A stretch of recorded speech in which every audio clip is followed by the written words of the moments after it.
Next, we'll hear from Joe Scherrer, who is the Interim Executive Director of the Henry Edwin Sever Institute at the McKelvey School of Engineering and Director of the Cybersecurity Strategic Initiative.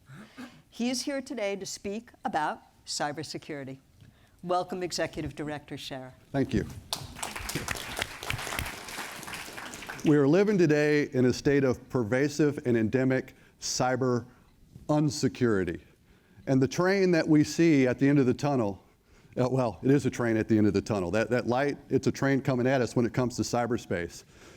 We have threat actors from nation states to cybercrime cartels, to hacktivists, to script kiddies, working 24/7 to degrade, deny, disrupt, and destroy our ability to use cyberspace productively, and also to manipulate and steal the information that we find valuable. From a nation-state perspective, the Stuxnet attack raised the stakes.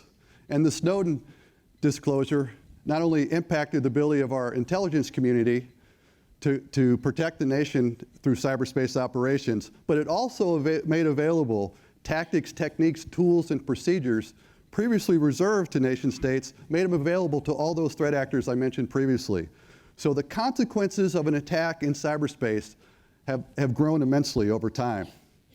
Cybercrime damages by 2021, $6 trillion. And the last time I checked, that's big money. The cost of a cyber attack for corporations and organizations is $4 million globally. In the United States, it's double that. It's $8 million. And these devices that we love so much, it's the #1 growing attack vector for cyber attackers because we live our lives there. And more, see, cyber criminals, they take the easy way in, and these are a soft target. And oh, by the way, cybercrime pays. It's a $1.5 trillion illicit industry. It's industrialized, it's monetized. You can rent an exploit kit off the dark web for a few $100s a month, and you can make a great living. We see patterns, mostly in Eastern Europe, 40-hour work weeks, taking off for certain holidays. And starting out, it's $50,000 a year, up to $2 million a year if you're a really good hacker. And you can do it from the comfort of your own bedroom with very little risk of incarceration or legal repercussions. In fact, our own FBI will not investigate a cybercrime under a $500,000 threshold. So this gives tremendous freedom of action and tremendous capability for all those threat actors I mentioned previously. And it shows no signs of slowing down. The internet is huge. It's gargantuan. There are billions and billions of connections, with billions more to come, especially if we start talking about the Internet of Things. So from an attacker standpoint, all they need to do is get access to one of those points in cyberspace. As a defender, you have to try to protect everything. And we had a saying in the military, if you try to protect everything, you actually defend nothing. So that complicates this dynamic that we have in cyberspace. The offense, we would say the offense has the advantage over the defense. We need to figure out how to change that dynamic around. And more bad news, the entire fabric of cyberspace is compromised or compromisable from the silicon to the software. So with this state of affairs, we really need to think differently about how we deal with cyberspace. So how do we get here in the first place? Well, the internet, which is a huge part of cyberspace, was originally designed for nuclear survivability. Security was not a fundamental design criterion. So what we've been doing in the decades since is bolting on security for a system that was never designed for it in the first place. There's also us. 80% of all attacks take place because of a mistake that we make. Maybe we click on a phishing email. It's an innocent opening of a document that injects malware into a system, something I call the human-centric risk continuum.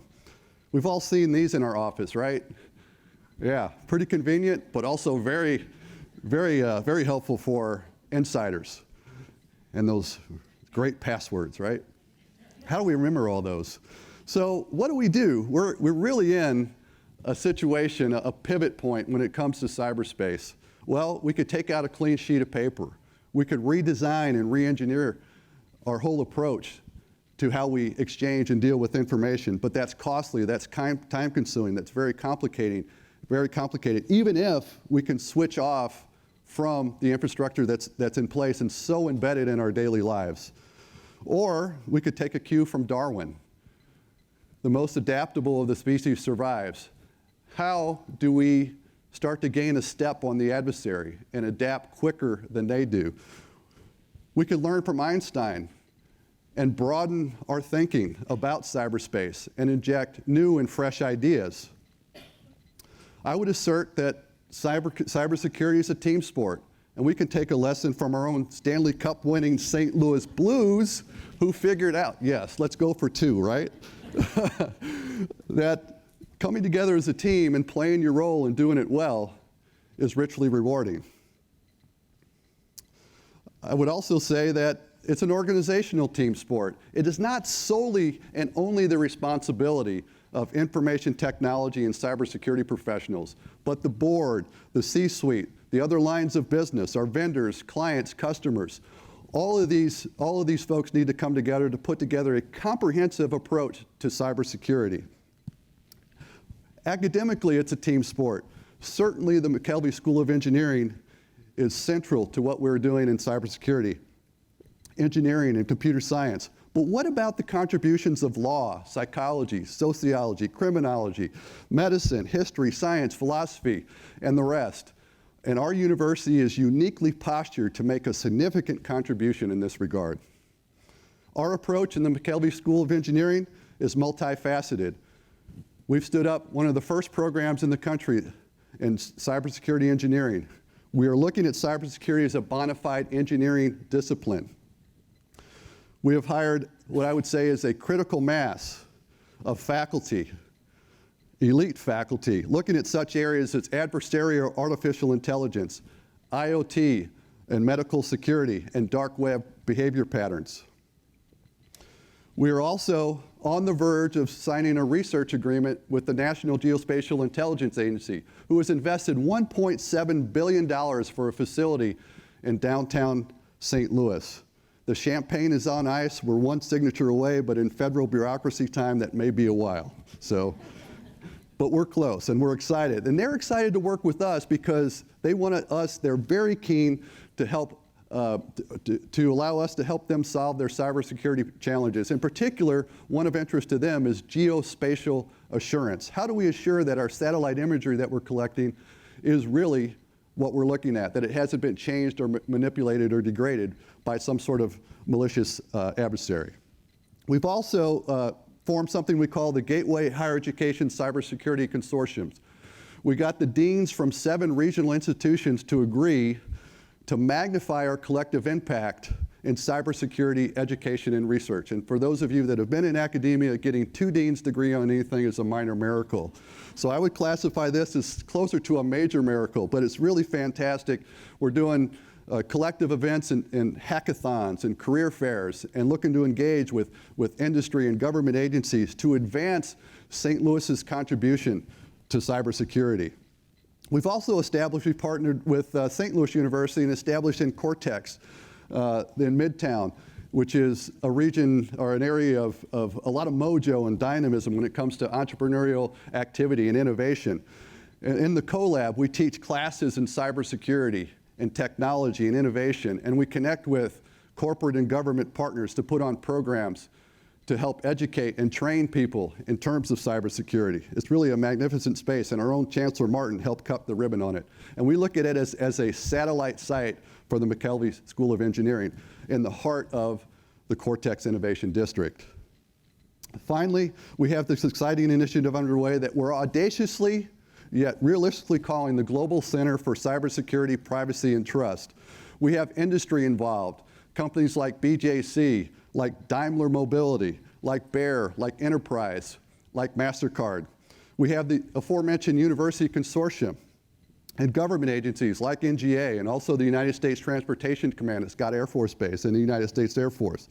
We have the innovation and entrepreneurial community, Cortex, 630 Cyber, Cultivation Capital, and startup firms like CrowdStrike and QNet Security, all working together to come up with a structure and a means of ongoing and systematic collaboration in innovation, education, and research, again, to advance our region's contribution to cybersecurity, to turn it around from cyber unsecurity to cybersecurity. And oh, by the way, this center will make St. Louis a destination for cybersecurity. I like to say fly into country rather than fly over country.